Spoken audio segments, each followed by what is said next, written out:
अब कथा अरण्य कांड में प्रवेश करती है। अरण्य का अर्थ है वन। अरण्य का क्या अर्थ है?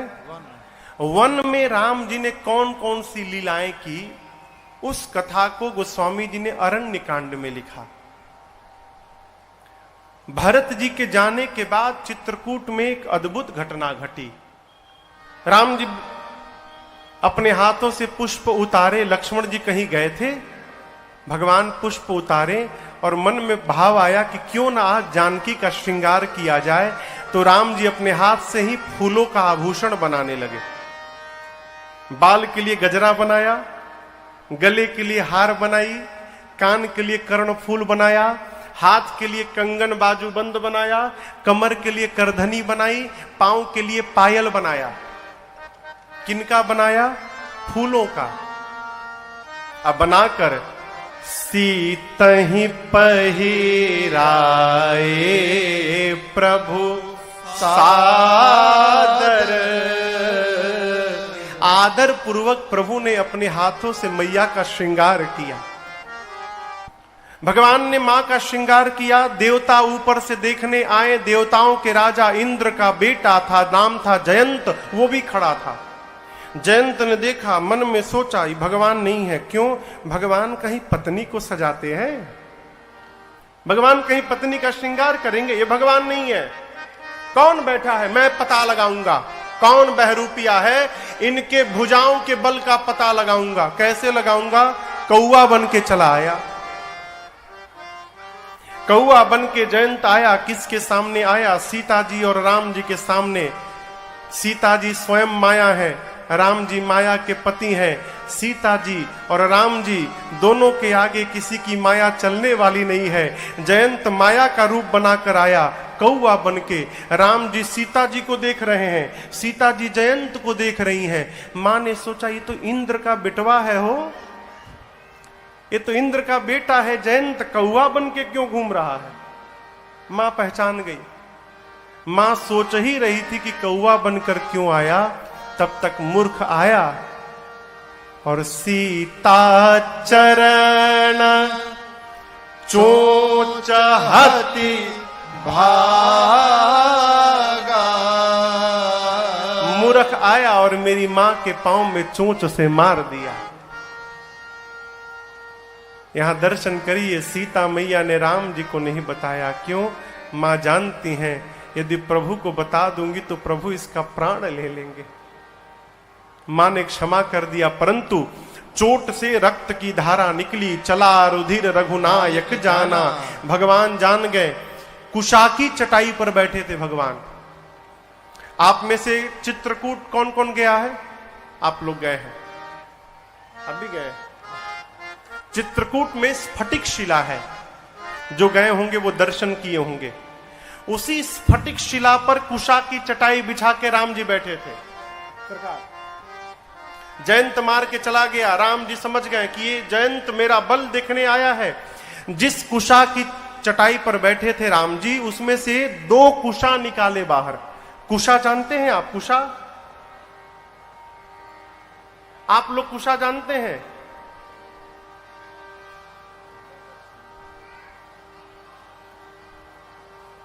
ये कुशा है,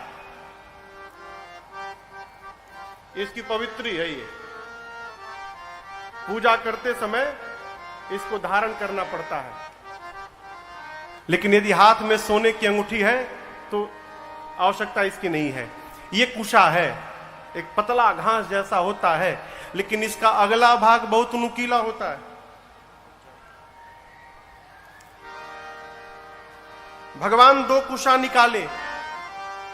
एक को झुका के धनुष बनाया कुशा को, और दूसरे कुशा को ब्रह्मास्त्र के मंत्र से अभिमंत्रित करके राम जी ने जयंत के पीछे छोड़ दिया। अब आपके मन में प्रश्न आएगा कि धनुष बाण था तो सही का बाण क्यों नहीं चलाया, ये कुशा का धनुष क्यों बनाया? तो राम जी कहते हैं कि ये मेरा बल देखने आया है, कौवा बन के आया है। कुशा का अगला भाग बहुत नुकीला होता है, कौवा को मारने के लिए कुशा बहुत है, और मेरा बल देखने आया है। आज पता चलेगा कि जो राम कुशा को भी ब्रह्मास्त्र बनाने की शक्ति रखते हैं। उनके भुजाओं में कितना बल है आज इस मूर्ख को पता चलेगा। भगवान ने ब्रह्मास्त्र छोड़ दिया। जैसे जयंत ने देखा अपने पीछे ब्रह्मास्त्र, भगा वहां से, धरी निज रूप गयं पितुपाही, राम विमुख राखा तेहि नाही। अपना रूप धारण करके पिताजी के पास गया। त्राहि माम पिताजी बचा लीजिए मुझे, क्या कर दिया तूने? जयंत बोला मैंने सीता जी के पांव में चोट से मार दिया, राम जी ने ब्रह्मास्त्र छोड़ दिया। जयंत की बात सुनकर इंद्र ने कहा जाओ मरो, भगो यहां से, भगो। भगा दिया, पिता ने भगा दिया। पहुंचा ब्रह्मा जी के पास, ब्रह्मा जी आप बचा लिए। ब्रह्मा जी बोले राम जी तो एक ब्रह्मास्त्र छोड़े हैं, दूसरा मैं छोड़ दूंगा, भाग यहां से। पहुंचा शंकर भगवान के पास कैलाश, शंकर भगवान त्रिशूल लेकर दौड़ा दिए, भाग रहा है। 3 लोक 14 भुवन भागा जयंत, परंतु काहू बैठन कहा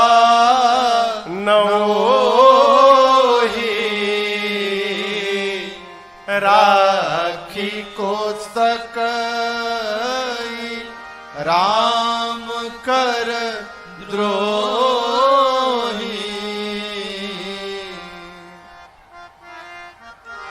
किसी ने जयंत को माई बाप बैठने के लिए भी नहीं कहा, भाग रहा है। और आपको बताऊं उसी समय जयंत पर नारद जी की दृष्टि पड़ गई। नारद देखा बिकल जयंता, और लागी दया कोमल चित संता। आप एक बात को स्मरण करके रखिएगा, भगवान की जब तक कृपा नहीं होती है तब तक हमारे ऊपर किसी संत की दृष्टि पड़ने वाली नहीं है। हमारे ऊपर संत की दृष्टि तभी पड़ेगी जब अनंत की कृपा हो जाएगी। बिनु हरि कृपा मिलहि नहीं संता, मिलहि नहीं संता। अब यहां पर जयंत पर नारद जी की दृष्टि पड़ी, अर्थात जयंत पर भगवान की कृपा हो गई। यही बड़े लोगों का स्वभाव है। दंड भी देते हैं ना तो बहुत अधिक समय तक क्रोध में नहीं रहते। भगवान ने बाण तो चलाया, पीछे से नारद जी को भेज दिया, जाओ जाओ भटक रहा है उसका कल्याण करो। नारद जी आए, बोले क्यों भाग रहे हो? रुको रुको। बोला रोकिए मत, रुकते मर जाऊंगा। राम जी ने ब्रह्मास्त्र छोड़ा है। अरे क्यों छोड़ दिया राम जी ने? क्या बताऊं नारद जी, मैंने सीता जी के पांव में कौआ बनकर चोट से मार दिया, और आज बताऊं किसी ने मुझे बिठाया तक नहीं। नारद जी बोले मूर्ख, दुनिया मारती है तो राम जी बचाते हैं, तुझे तो राम जी ने मार दिया है, तुझे कौन बचाएगा? एक उपाय बताऊं, जिन राम ने तेरे पीछे ब्रह्मास्त्र छोड़ा है, यदि तू उन्हीं राम के शरण में चला जाएगा तो ये ब्रह्मास्त्र तेरा कुछ नहीं बिगाड़ेगा, लौट कर वापस चला जा। नारद जी ने जयंत को भगवान के पास भेजा। जयंत आकर भगवान के चरणों में गिर गया और रो रो कर कहने लगा है, प्रभु हम भी शरणागत हैं, स्वीकार करो तो जाने। प्रभु हम भी शरणागत हैं, स्वीकार करो तो जाने। अब हमें कुटिल से पावन, अब हमें कुटिल से पावन, सरकार करो तो जाने। प्रभु हम भी शरणागत हैं, स्वीकार करो तो जाने।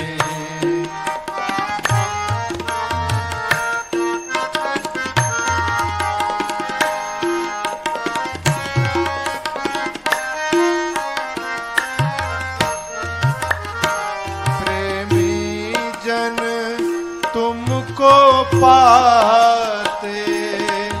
तुम भाव भक्ति बस आते, प्रेमी जन तुझको पाते। तुम भाव भक्ति बस आते। तुम भाव भक्ति बस आते। हम कुटिल हृदय कलुषित, हम कुटिल हृदय के कलुषित, निस्तार करो तो जाने। हम कुटिल हृदय के कलुषित, निस्तार करो तो जाने। प्रभु हम भी शरणागत हैं, स्वीकार करो तो जाने।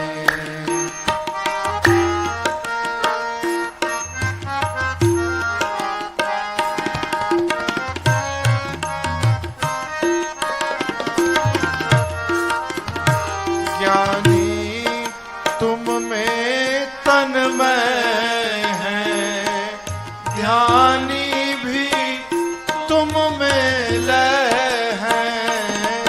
ज्ञानी तुम में तन्मय है, ध्यानी भी तुम में लय है। ज्ञानी भी तुम में लय है। हम अज्ञानी चंचल चित्त, हम अज्ञानी चंचल चित्त, उपचार करो तो जाने।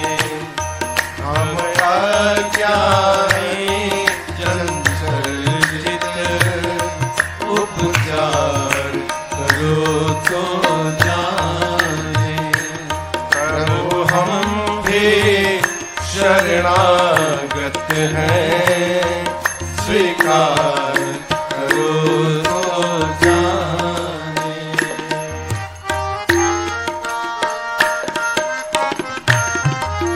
प्रातः स्मरणीय परम पूज्य पथिक जी महाराज, जिनकी रचना है, कहते हैं प्रभु जीवन नैया जर जर है, क्षण क्षण विनाश का डर है। जीवन नैया जर जर है, क्षण क्षण विनाश का डर है। क्षण क्षण विनाश का डर है। ऐसे भी एक पथिक को, ऐसे भी एक पथिक को, भव पार करो तो जाने। ऐसे भी एक पथिक को, भव पार करो तो जाने। प्रभु हम भी शरणागत हैं, स्वीकार करो तो जाने। अब हमें पतित से पावन सरकार करो तो जाने। उपचार करो तो जाने, भव पार करो तो जाने। जयंत जाकर भगवान के चरणों में गिर पड़ा। त्राहि त्राहि दयाल रघुराई, प्रभु रक्षा करिए मेरी। राम जी बोले फिर आ गया? अच्छा ये बता, मारा क्यों तू सीता के पांव में? जयंत बोला प्रभु आपका प्रभाव देखना था। राम जी बोले दिखाई पड़ा? बोला जितना सोचा नहीं था उससे ज्यादा दिखाई पड़ गया। भगवान बोले जो देखने आया था दिखाई पड़ गया, अब लौट कर क्यों आया है? जयंत कहता है प्रभु पहली बार आपका प्रभाव देखने आया था, दूसरी बार अब आपका स्वभाव देखने आया हूं। मुझे पता चला है कितना भी बड़ा अपराधी आपकी शरण में आए आप उसे क्षमा कर देते हैं ना। वो स्वभाव अब भी आपका है। अरे क्या वह स्वभाव पहला सरकार अब नहीं है, और दीनों के वास्ते क्या ये दरबार अब नहीं है।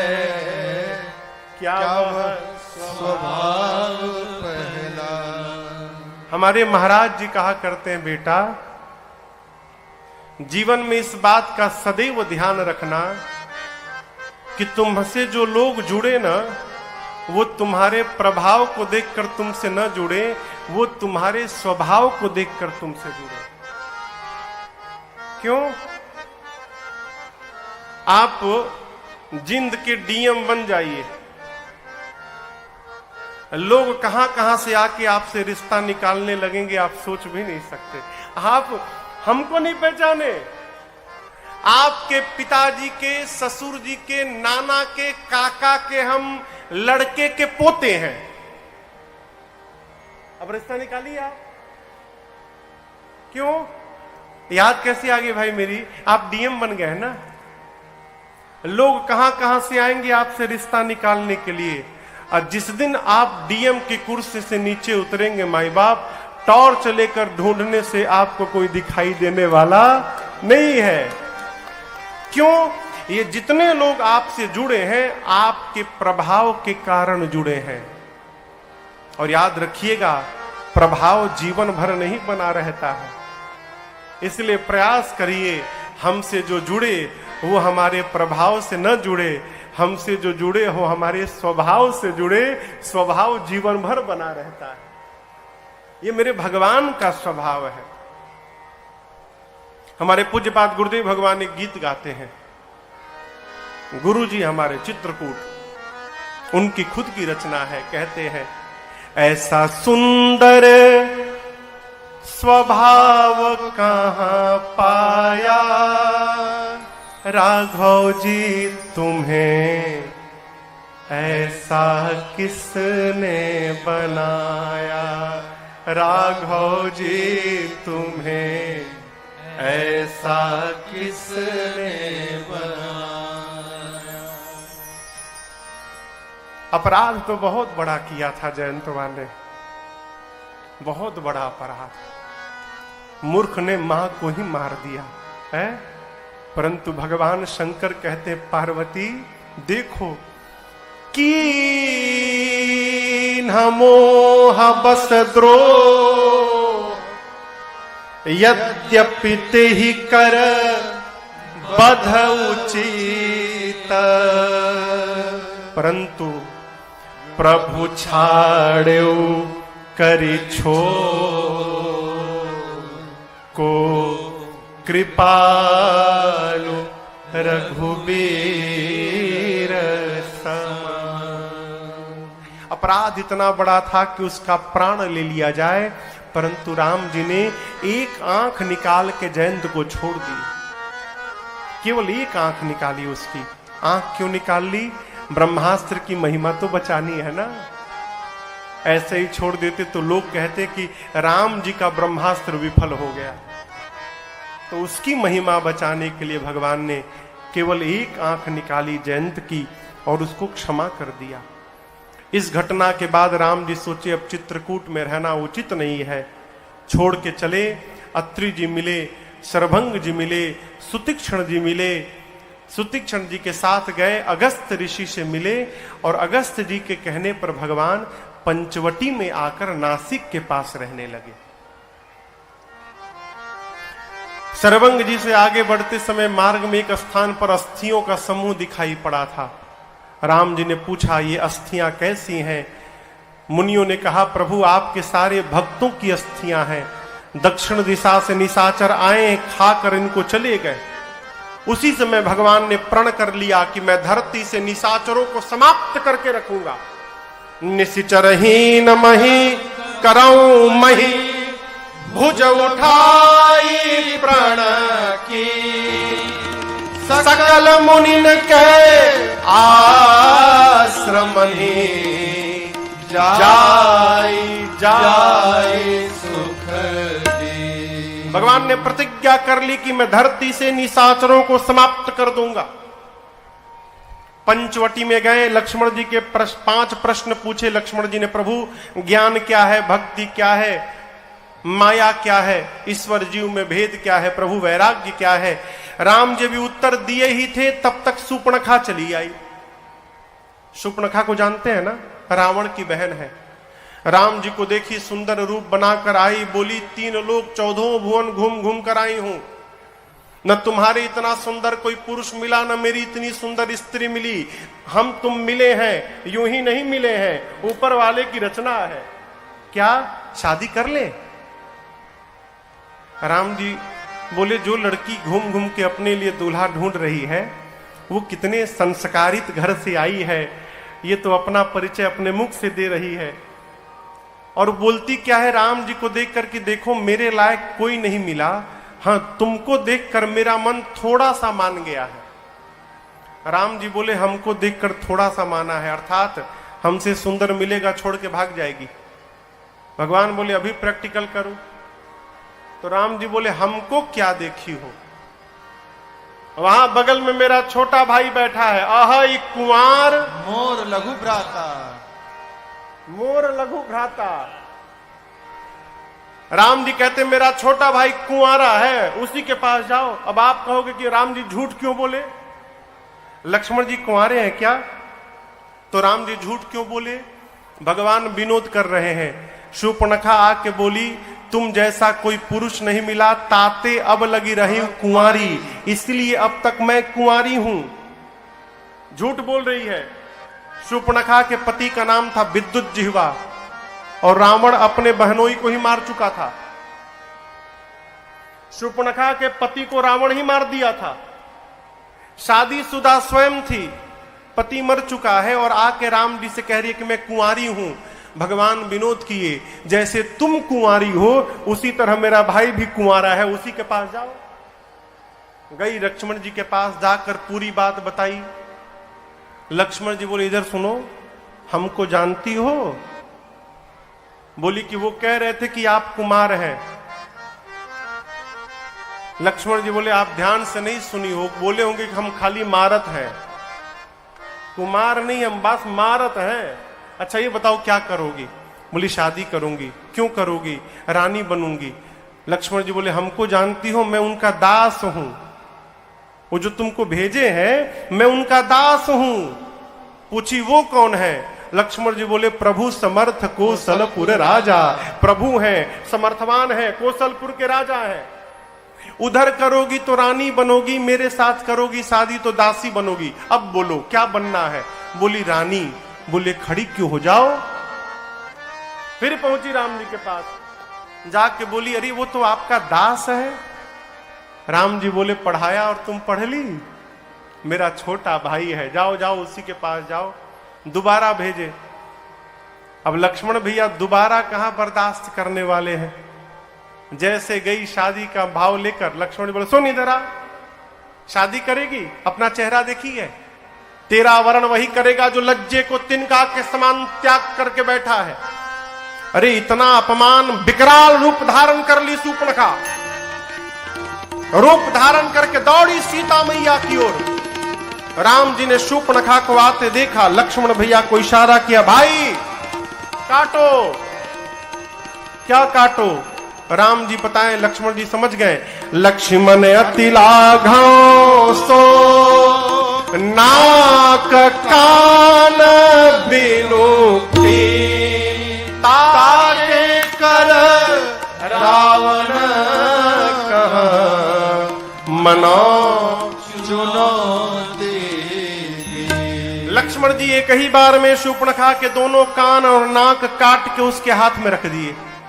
बोले गिन लो, दोनों कान और नाक मिल रहा है ना, ले जाओ अपने भाई रावण को दे देना। और जाकर कहना कि लक्ष्मण ने चुनौती भेजी है। ऐ कटा हुआ नाक कान लेकर पहुंची खरदूषण के पास।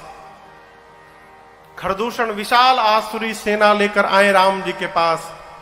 राम जी ने ऐसी माया रची कि खरदूषण आपस में ही लड़ के मर गए। दोनों आपस में क्यों लड़ गए? ब्रह्मा जी से दोनों भाई वरदान प्राप्त किए थे कि हमको ये मारे, इसको मैं मारूं। ऐसा क्यों? हम दोनों भाई हैं, एक दूसरे को मारेंगे ही नहीं। हम मारेंगे नहीं तो मरेंगे नहीं, हम दोनों अमर हो गए। राम जी के पास पहुंचे, भगवान ने ऐसी माया रची, दोनों एक दूसरे को राम देखने लगे। खर दूषण को राम देखने लगा, दूषण खर को राम देखने लगा, और आपस में ही बाण चला के दोनों मर गए। खरदूषण मर गए तो शूर्पणखा गई रावण के पास, जाकर लगी चिल्लाने, दिन रात मदिरा पी के सोते रहते हो, करसी पानी सो वस दिन राती, सुदी नहीं तव सिर पर आती। तुमको पता है तुम्हारा शत्रु तुम्हारे सिर पे बैठा है। रावण बोला, प्रवचन बाद में देना, ये नाक कान कहां से कटवा के चली आई तुम?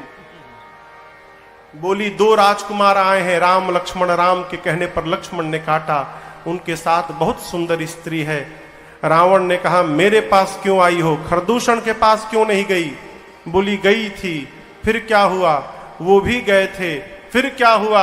चले गए। क्या बोलती हो? मर गए। खरदूषण मर गए। ऐसा सुनकर रावण ने शूर्पणखा को भिजवाया उपचार के लिए, और एकांत में जाकर अपने कमरे में सोचने लगा कि खरदूषण मोहि सम बलवंता, तिनहि कुमारई बिनु भगवंता। जितना बल मेरे में है उतना ही बल खरदूषण में था। भगवान को छोड़कर दूसरा कोई उनको मार नहीं सकता है। खरदूषण मर गए, इसका एक ही अर्थ है, रावण भगवान ने अवतार ले लिया है। और रावण भगवान ने अवतार ले लिया है तो तुमको भी तो मुक्त होना है। एक काम करो, उठाओ माला और भजन शुरू करो। फिर कहता है, अरे होई ही भजन न तामस देहा, मन क्रम वचन मंत्र दृढ़। मेरा तामसी शरीर है रावण, तुम चाह कर भी भजन नहीं कर पाओगे। अब रावण सोचने लगा, भजन नहीं कर पाऊंगा तो उद्धार कैसे होगा? तो निर्णय किया, भजन नहीं कर सकता हूं तो क्या हुआ, राम जी से युद्ध तो कर ही सकता हूं। मैं राम से युद्ध करूंगा और राम के बाण से प्राण का त्याग करके रावण भी मुक्त हो जाएगा। ऐसा विचार करके गया मारीच के पास। इधर भगवान ने क्या किया, एकांत पाकर, लक्ष्मण जी नहीं थे, भगवान ने सीता जी से कहा, सीता जी जब तक मैं धरती से निशाचरों का अंत न कर दूं तब तक आप मेरे साथ अपनी छाया रखिए और आप अग्नि में प्रवेश कर जाइए। जैसे भगवान ने ये बात कही, सीता जी ने अपना प्रतिबिंब भगवान के पास रख दिया और सीता मैया जाकर अग्नि में बैठ गई। कब तक बैठी रहेंगी? जब तक रावण का वध नहीं हो जाएगा। और आप याद रखिएगा, रावण सीता मैया को नहीं ले गया, सीता मैया का फोटो उठा के ले गया था। राम जी और सीता जी को छोड़कर लक्ष्मण जी को भी नहीं पता कि ये नकली सीता जी है। लक्ष्मण हूं यह मरम न जाना। ये सीता जी आई कब? रावण वध के बाद, जिसको आप लोग अग्नि परीक्षण कहते हैं। अग्नि परीक्षा नहीं थी, अपनी सीता जी को अग्नि से वापस बुलाना था। इसलिए भगवान ने रचना बनाई, प्रतिबिंब वाली सीता जी अग्नि में जाके जल गई और असली सीता जी अग्नि से बाहर आ गई। ठीक ना? मां अग्नि में चली गई। रावण गया, मारीच के सहयोग से सीता मैया का हरण करता है। सीता मैया का हरण करके रावण ले गया। मार्ग में गिद्धराज जटायु जी से युद्ध भया है। रावण ने जटायु जी के दोनों पंखों को काट दिया है और ले जाकर सीता जी को अशोक वाटिका में अशोक वृक्ष के नीचे पधरा दिया। इधर जैसे भगवान ने मारीच को बाण मारा, सीता जी ने कहा था, प्रभु इस मृग के चर्म को लेकर आइए, सोने का मृग है। वो नकली सीता जी थी, इसलिए उनको सोने का हिरण दिखाई पड़ा। अगर असली सीता जी होती तो उनको सोने का हिरण नहीं दिखता। उनको मारीच दिखता। कहो, भगवान ने जैसे मारीच को बाण मारा, मारीच जोर से चिल्लाया, हां लक्ष्मण। सीता जी ने लक्ष्मण जी को बरबस भेजा था, लक्ष्मण जी रेखा खींच कर गए थे। इधर रावण आया, मां का हरण करके ले गया। लक्ष्मण जी को जब भगवान ने आते हुए देखा तो भगवान नाटक करने लगे। यहां गोस्वामी जी कहते हैं, रघुपति अनुजही आवत देखी, बाहिज चिंता की न बिसेखी। बाहिज चिंता यानी बाहरी चिंता, भीतर तो जानते हैं कि काम पूरा हो गया है, रावण ले गया, लेकिन प्रभु बाहरी नाटक करने लगे। कहे, लक्ष्मण तुम चले आए, अब मेरा मन कहता है कि सीता आश्रम में नहीं है। गए, मां को न पाकर भगवान बहुत विलाप किए। आगे बढ़े, जटायु जी से पूरा वृत्तांत का पता चला प्रभु को कि रावण दक्षिण दिशा में लेकर गया है। जटायु जी ने प्राण का त्याग किया है, अविरल भक्ति मांगकर प्रभु ने जटायु जी की अंतिम क्रिया करके उनको अपने धाम विदा किया है। और जटायु जी को गति देकर भगवान अब शबरी मैया के आश्रम में पहुंचे हैं। शबरी मैया की जन्मभूमि आप जानते कहां है? छत्तीसगढ़ में। शिवरी नारायण। हाँ, शिवरी नारायण। हम लोग तो गए हैं, दर्शन किए कई बार। छत्तीसगढ़ में बलौदा बाजार जिला में एक शहर है कसडोल। कसडोल के बगल में एक नदी के किनारे स्थान है शिवरी नारायण। वही शबरी मैया का जन्म स्थान है। सरकार, शबरी मैया का विवाह होने वाला था। विवाह के एक दिन पहले खिड़की से देखी कि द्वार पर बहुत सारे पशु लाए गए हैं, जानवर। अपनी सखी से पूछी कि इतने सारे पशु क्यों आए हैं? सखी ने कहा कि इन्हीं का भोजन बनेगा तो बाराती भोजन करेंगे। शबरी मैया सोचने लगी कि जिस विवाह में इतने पशुओं की बलि दे दी जाएगी, उस विवाह से मेरा कौन मंगल होने वाला है। रात में ही शबरी मैया घर छोड़ के भाग गई और भाग के चली गई मतंग ऋषि के पास, लगी सेवा करने। मतंग जी ने जाते समय कहा, शबरी बेटी, मेरा भाग्य तो नहीं था कि मुझे राम का दर्शन मिले, लेकिन तेरा भाग्य मैं देख रहा हूं। दर्शन देने के लिए राम तेरे पास चल के एक दिन आएंगे, यहीं प्रतीक्षा करना। जिस दिन से गुरु जी बोल कर गए उसी दिन से अरे भीलनी करती रास्ता साफ, मेरे घर राम पधारेंगे, मेरे घर राम पधारेंगे।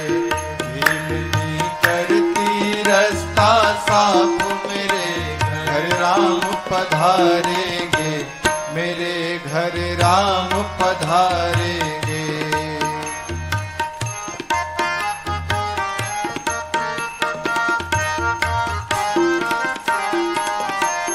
राम लखन के सुंदर जोरी नैन निहारेंगे, राम लखन की सुंदर जोड़ी नैन निहारेंगे। राम लखन की सुंदर जोड़ी नैन निहारेंगे। राम लखन की सुंदर जोड़ी नैन निहारेंगे। दीनानाथ दया कर मुझ, दीनानाथ दया कर मुझ, भिलनी को तारेंगे, मेरे घर राम पधारेंगे।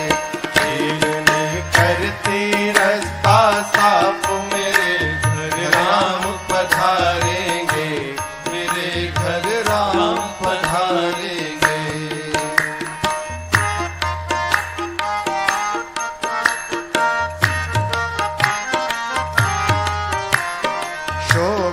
धाम राम रघुकुल मणि संकट टारेंगे। शोभा धाम राम रघुकुल मणि संकट टारेंगे। शोभा धाम राम रघुकुल मणि संकट टारेंगे। शोभा धाम राम रघुकुल मणि संकट टारेंगे। काम क्रोध दो शत्रु हमारे, काम क्रोध दो शत्रु हमारे, इनको मारेंगे मेरे घर राम पधारेंगे। खेलने करती रास्ता साफ मेरे घर राम पधारेंगे, मेरे घर राम पधारेंगे।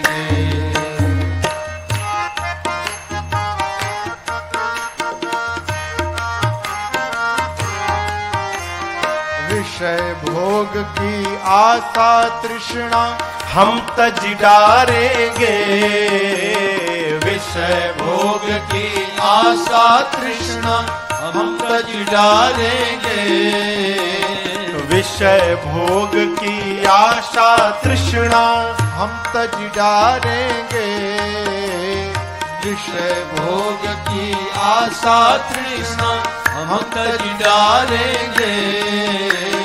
भिक्षु कहे हरि चरण कमल की, भिक्षु कहे हरि चरण कमल की रज सिर धारेंगे, मेरे घर राम पधारेंगे। खेलने करती रास्ता साफ मेरे घर राम पधारेंगे, मेरे घर राम पधारेंगे। खेलने राम पधारेंगे, मेरे घर राम पधारेंगे, मेरे घर राम पधारेंगे, मेरे घर राम पधारेंगे।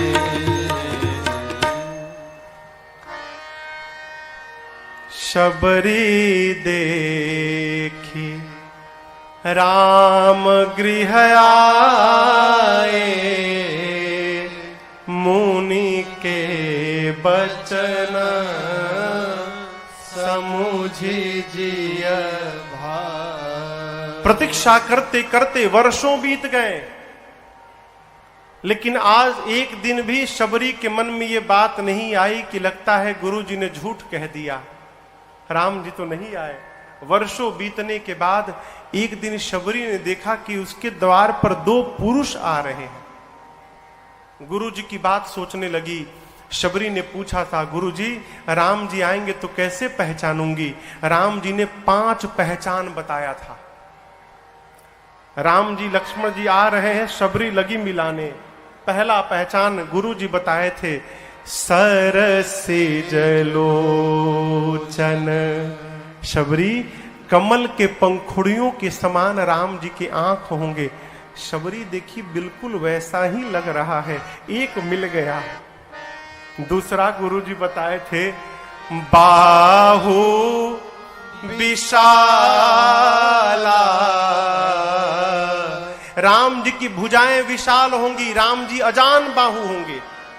अजान बाहु अर्थात जिसके घुटने के नीचे तक हाथ पहुंचे उसे अजान बाहु कहते हैं।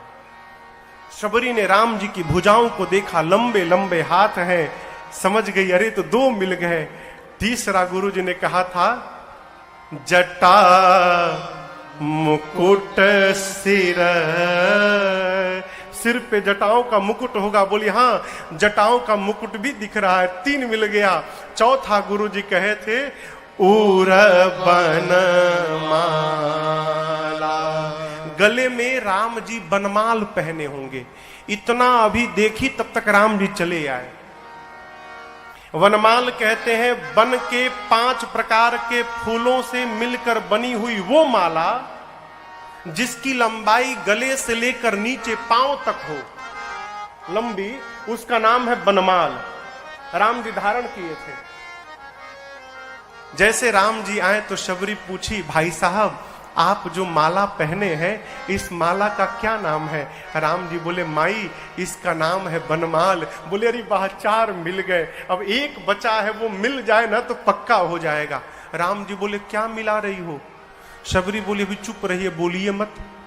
अब सोचने लगी 5वां गुरु जी ने क्या बताया था हमको। हाँ, गुरु जी कहते, शबरी अकेले नहीं आएंगे, 2 भैया आएंगे। श्याम गौर सुंदर 2 भाई। एक सांवले होंगे, गोरे होंगे, दोनों भाई होंगे। शबरी देखी सांवले गोरे तो हैं, भाई हैं कि नहीं है ये नहीं पता। पूछी, भाई साहब ये गोरे वाले आपके क्या लगते हैं? राम जी बोले, माई ये हमारे छोट भाई हैं, हम राम हैं और ये लखन है। जैसे शबरी मैया ने सुना हो, शबरी पड़ी चरण लपटाए। शबरी मैया भगवान के चरणों में लिपट गई। पांव से लिपट के मां आज इतना रोई है हो। गुरु जी ने कहा था कि राम जी का पांव धो देना। आज पांव पे सिर रखकर शबरी मैया इतना रोई है कि आंसुओं से ही भगवान के पांव को शबरी जी ने धो डाला। सुंदर आसन बिछाकर, सुंदर बिछा के आसन बैठाया राम को,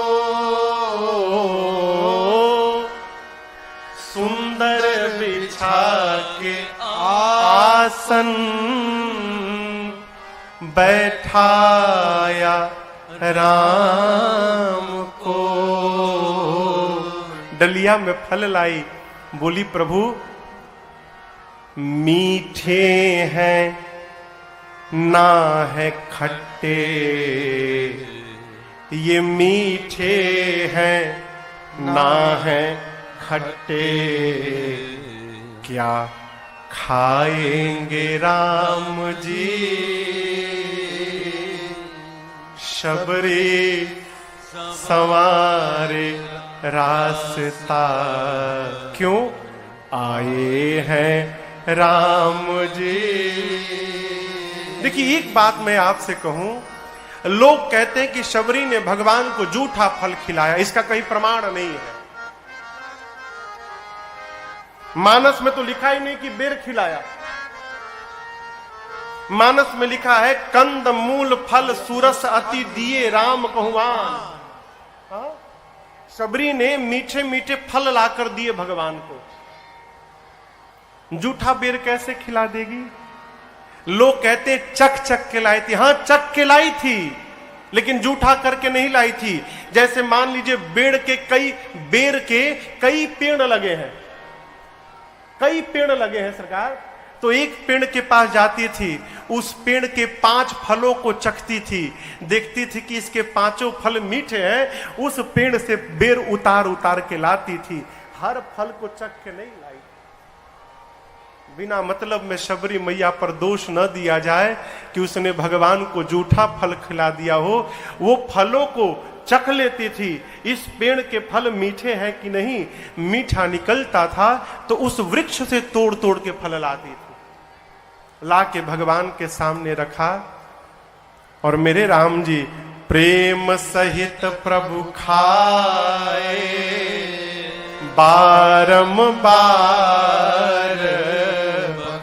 बारंबार बखान करके भगवान पाते हैं।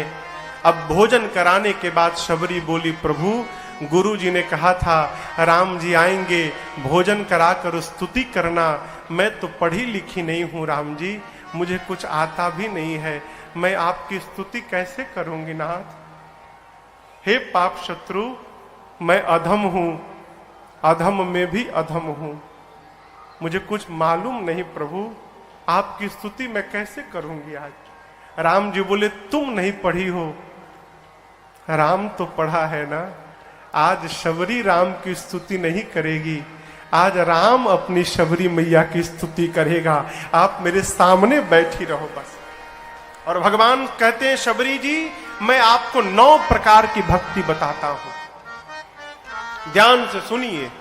भगवान स्वरूप है, प्रथम भगति संतन कर संगा, दूसरी रति मम कथा प्रसंगा, गुरुपद पंकज सेवा, तीसरी भगति अमान, चौथी भगति मम गुण गण, करई कपट तजगान, मंत्र जाप मम दृढ़ विश्वासा पंचम भजन सो वेद प्रकाशा छठतमशील विरति बहु कर्मा निरत निरंतर सजन धर्मा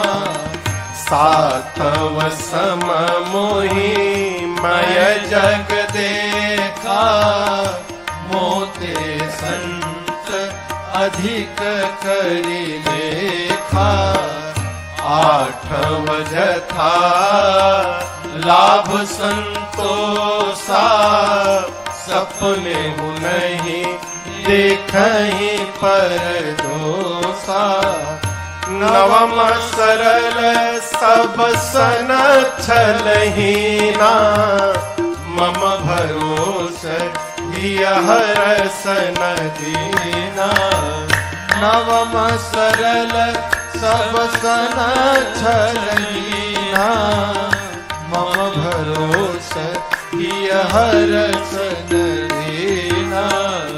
पहली भक्ति जीवन में संत का संग हो जाए, दूसरी भक्ति भगवान की कथा प्रसंगों में प्रेम हो जाए, तीसरी भक्ति मान रहित होकर गुरुदेव की सेवा करना, तीसरी भक्ति कपट का त्याग करके भगवान का गुणगान करना, ये चौथी भक्ति विश्वास पूर्वक भगवान के किसी एक मंत्र का जप करना, ये पांचवी भक्ति जीवन में सज्जनता शीलता के साथ अपने कर्तव्य का पालन करते रहना, ये छठवीं भक्ति सबको एक समान देखना, संत का सम्मान भगवान से अधिक करना, ये सातवीं भक्ति है।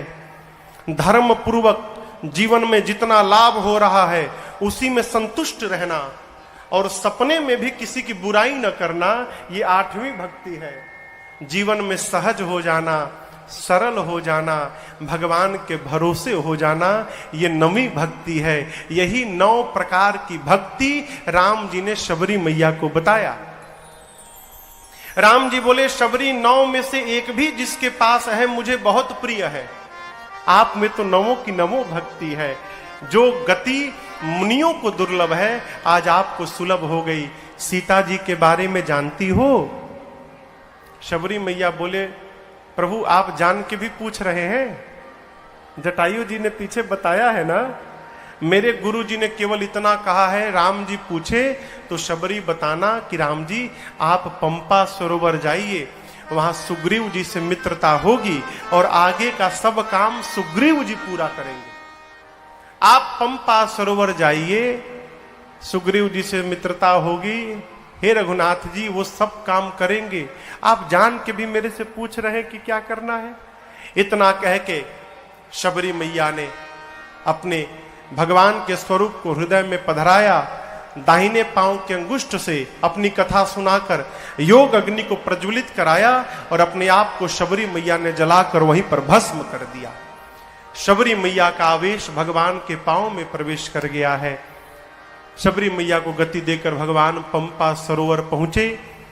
पंपा सरोवर पर शबरी जी ने कहा था सुग्रीव जी मिलेंगे, लेकिन नारद जी मिल गए।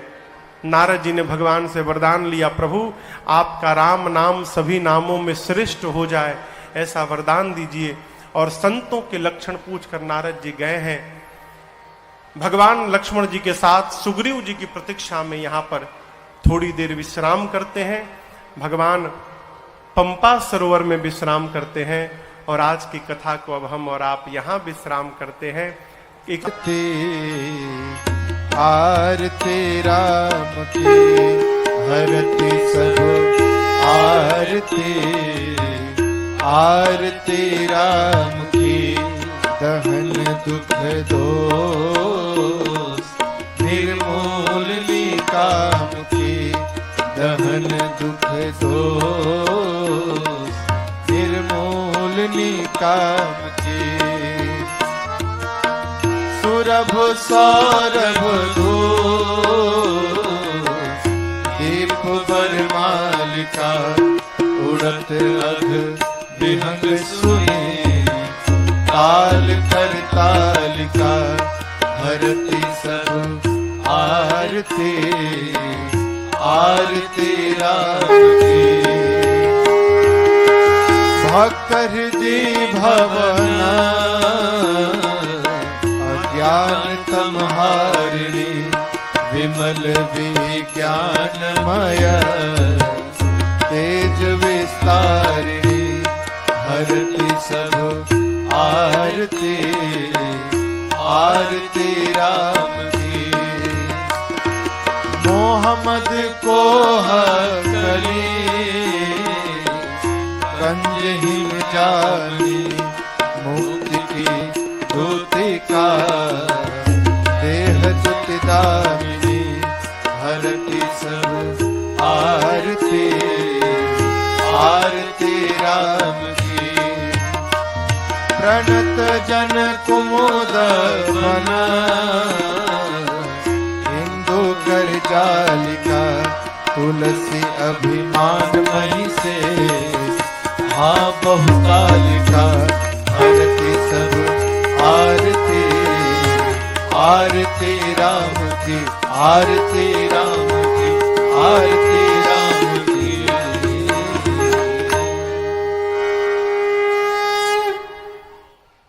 हरि ओम यज्ञेन यज्ञमय जंत देवास्थानि धर्माणि प्रथमान्या सन्नतेह नाकं महिमानः सचन्त यत्र पूर्वै साध्याः सन्ति देवाः श्रीवन्तिकावकुलचम्पकपाटलाव्यै पुन्नाग्रजातिकरवीररसालपुष्पै बिल्वप्रवालतुलसीदलमञ्जरीभिः त्वां पूजयामि जगदीश्वर मे प्रसीद।